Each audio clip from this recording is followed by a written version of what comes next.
Hai, hello, salam sejahtera Malaysia. Selamat datang ke channel Fels Lifestyle. Terima kasih kerana terus setia dan terus bersama di dalam channel ini.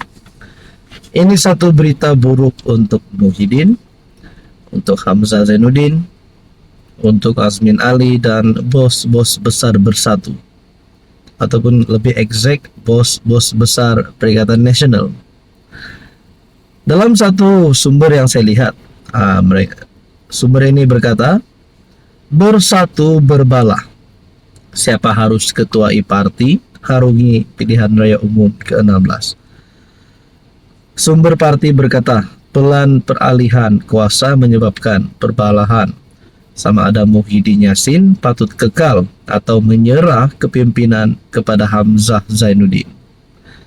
Keretakan dalam Bersatu semakin serius apabila dua puak bersaing, maupun pemimpin masing-masing menerajui parti menjelang PRU 16, sekaligus timbul kebimbangan mengenai kestabilan dalaman parti itu.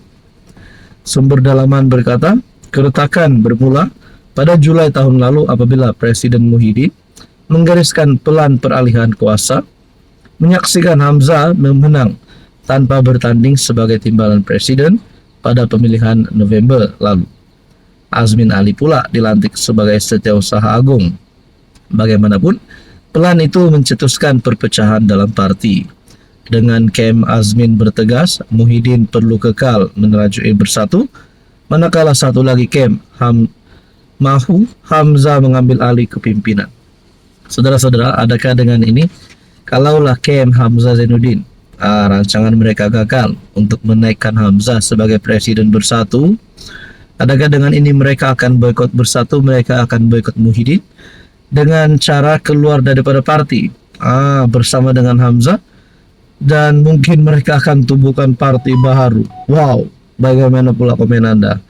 Bagaimana saudara-saudara kalau Hamzah keluar daripada Bersatu dan tubuhkan parti baru bersama geng-geng UMNO yang sebelum ini telah keluar daripada parti, antaranya KJ,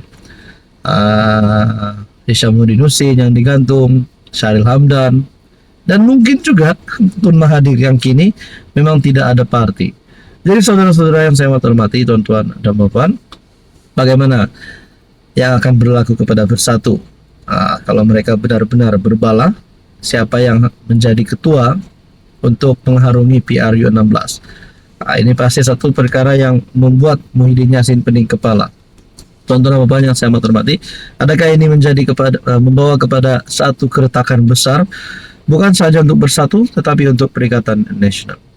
Kalau sudah sampai dua kem Muhyiddin dan kem Hamzah Zainuddin, mungkinkah ini menjadi penyebab kepada Bersatu akan bubar?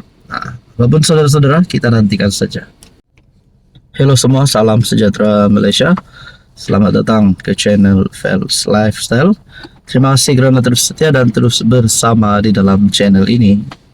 Saudara-saudara yang saya amat hormati, setelah nama Ismail Sabri disebut ramai orang, setelah siasatan terhadap beliau, penemuan RM 170 juta dan jongkong emas, dan paling mengejutkan, UMNO sudah membuat pengakuan. UMNO tiada kena mengena dengan siasatan terhadap PM9 terhadap Ismail Sabri. Adakah dengan ini UMNO sebenarnya ingin menjauhkan diri daripada Ismail Sabri? Seolah-olah tiada yang nak backup Ismail Sabri. Walaupun Presiden UMNO ada membuat kenyataan sebelum ini, beliau memberikan satu dorongan kepada Ismail Sabri. Tapi bagaimana dengan pemimpin UMNO yang lain? Adakah antara pilihan yang tepat untuk Ismail Sabri sebelum beliau didakwa, sebelum beliau didapati bersalah? Adakah pilihan yang tepat untuk UMNO adalah untuk pecat Ismail Sabri, untuk membuang Ismail Sabri? Nah, saudara-saudara yang saya hormati, menurut Anda, Anda boleh komen di bawah. Apa sebenarnya UMNO perlu lakukan kepada Ismail Sabri? Kalau beliau stay di UMNO, adakah itu akan menjejaskan UMNO yang kita dapat lihat semakin kuat, semakin mempunyai harapan untuk menjadi dominan semula. Tapi disebabkan case Ismail Sabri, pembawaan negatif case ini terhadap UMNO, adakah UMNO perlu mengelak? Itu hanya komen saya. Jadi saudara-saudara, di sini saya ada selipkan produk. Anda boleh klik produk ini, Anda boleh lihat mana satu yang ngam di hati, ngam di mata. Harga cukup murah, harga cukup berpatutan, order macam biasa, macam dekat Shopee. Ini akan membantu saya dan membantu untuk mengembangkan channel ini. Jadi saudara-saudara, kalaulah satu hari nanti UMNO akan buang Ismail Sabri, adakah ini akan memberi efek yang buruk terhadap Ismail Sabri ataupun terhadap UMNO sendiri? Ataupun sebenarnya itu adalah satu keputusan yang baik untuk UMNO, karena mereka telah menyediakan payung sebelum hujan. Itu sekiranya Ismail Sabri Yaakob didapati bersalah di dalam case ini. Jadi saudara-saudara yang saya hormati, menurut Anda mana pilihan UMNO? Setelah mereka sahkan UMNO tidak akan mengena dengan siasatan Ismail Sabri, adakah itu pembayang bahwa mereka tidak mahu menyokong Ismail Sabri di dalam hal ini karena melibatkan case rasuah? Saudara-saudara, apa komen Anda? Hai, hello, salam sejahtera Malaysia. Selamat datang ke channel Fels Lifestyle. Terima kasih kerana terus setia dan terus bersama di dalam channel ini. Saudara-saudara, setelah case ataupun setelah isu Ismail Sabri, penemuan RM177 juta yang juga melibatkan beberapa penemuan uang ringgit bertimbun dari pelbagai mata uang dan juga jongkong emas. Setelah perkara ini menjadi hangat, menjadi cerita ramai orang, akhirnya pas pula dalam satu pengakuan melalui pemimpinnya. Saya pun tak tahulah pengakuan ini dipikir panjangkah ataupun sebelum dikeluarkan, ataupun pengakuan ini spontan ataupun tak tahulah macam mana. Tapi saudara-saudara, pas pula kalut selepas PM9 jadi suspek kes pengubahan uang haram. Reaksi penolong setiausaha Agung PAS Muhammad Syahir C. Sulaiman berhubung ketegasan SPRM terhadap bekas PM mengundang kecaman orang ramai. Saudara-saudara, sebelum kita teruskan di dalam isu panas hari ini, Anda boleh lihat produk yang saya share di sini. Ada beberapa produk yang sangat sesuai untuk Anda pada bulan Ramadan ini pun boleh diguna. Harga sangat berpatutan. Anda boleh klik, belek-belek, scroll, tengok mana yang sesuai, ngam di hati, boleh order macam biasa, macam dekat Shopee. Oke, saudara-saudara, Syahir yang juga ahli parlimen bacok menerusi ciapan di platform X tergamak mengaitkan SPRM dengan perkakas melawan musuh politik. Setuju ketegasan SPRM, siasat kes profil tinggi, PM6, PM4, PM7, PM8, PM9.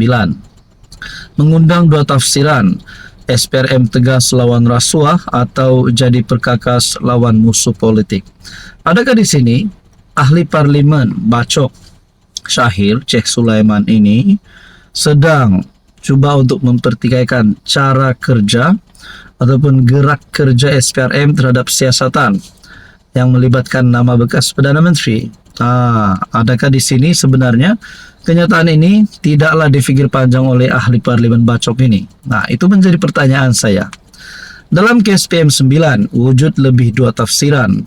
Moga SPRM teguh berani, kata wakil rakyat PAS itu. Apa yang mengejutkan? Rata-rata mengecam sikap pemimpin Blok PN itu, termasuk mempersoal sama ada biarkan saja jutaan uang disakau, selain tidak perlu takut jika berada di pihak yang benar. Apa sebenar prinsip hidup kamu, Syahir?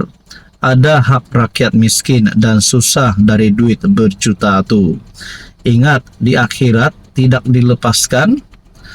Walau 1 sen pun kamu dipertanggungjawabkan kepada Allah, kata Hasnia Ibrahim 1. Dalam masa sama, reaksi Syahir turut mengundang persoalan.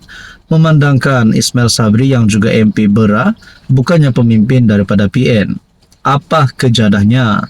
Ismail ni orang BN, bukan orang PN. Sama saja, kalau salah bicara sajalah, apa masalahnya? Ini SPRM buat kerja pun kau nak tunggang ke?